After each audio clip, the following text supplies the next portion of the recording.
Hi everybody, this is Ebony Love and I'm back with another video for the AccuQuilt Studio Die Cutter. I'm working on a new pattern for Quilt Possible called Chiselry is Not Dead, which takes advantage of the chisel die. So I'm going to take you through a couple of tips for working with this die and marking it so that you know the appropriate way to lay your fabric to get the right kind of chisels. Now, if you've watched any of my videos, you know how important it is to mark your dies. I use a silver Sharpie for marking the outlines of my shapes, so I'm going to turn this die so that you can see it a little bit better and walk you through the different markings.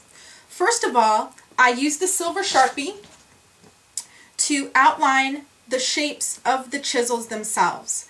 Note that as you're outlining this chisel die, you're going to have these short points that are cut off, and this is what helps you to align the die with other shapes, with either the chisel itself or the 3.5 inch triangle die that also is used with this shape.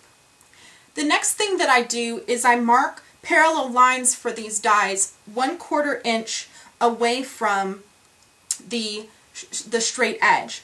And to do this, I use my ruler, and let me just grab a ruler here real quickly here. I use a ruler and lay the 1/4 inch line along the die blade so that I can snap a straight line for that die.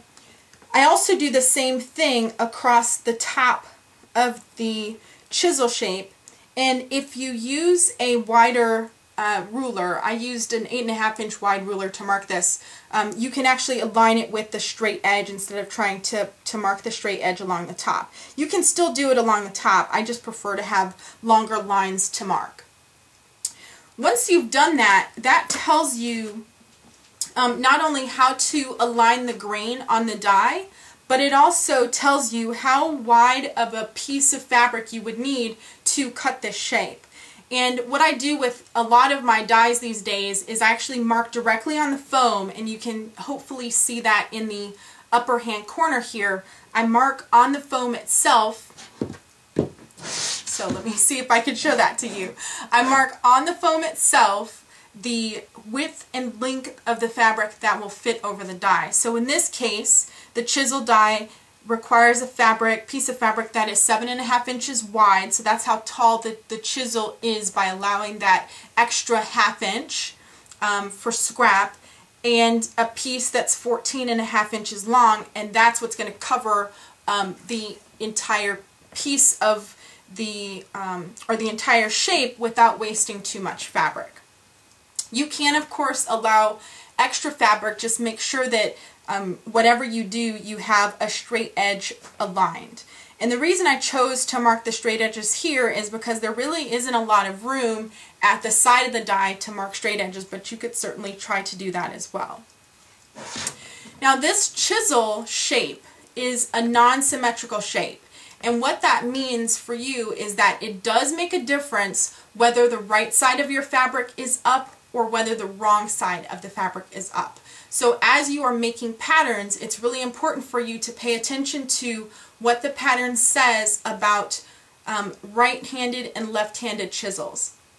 Now, if you're using solid fabric, which is fabric or batiks, batiks are good for this too, but if you're using a solid fabric or a batik, basically a fabric that has the color all the way through consistently, then it doesn't matter whether the right side is up or the wrong side is up, because both sides are the same.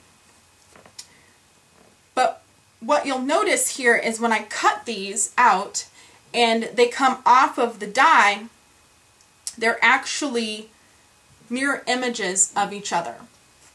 And that's true for a couple of shapes, and when I have situations like that, I'm really careful to mark my die to let me know which way to face my fabric to get the effect that I want.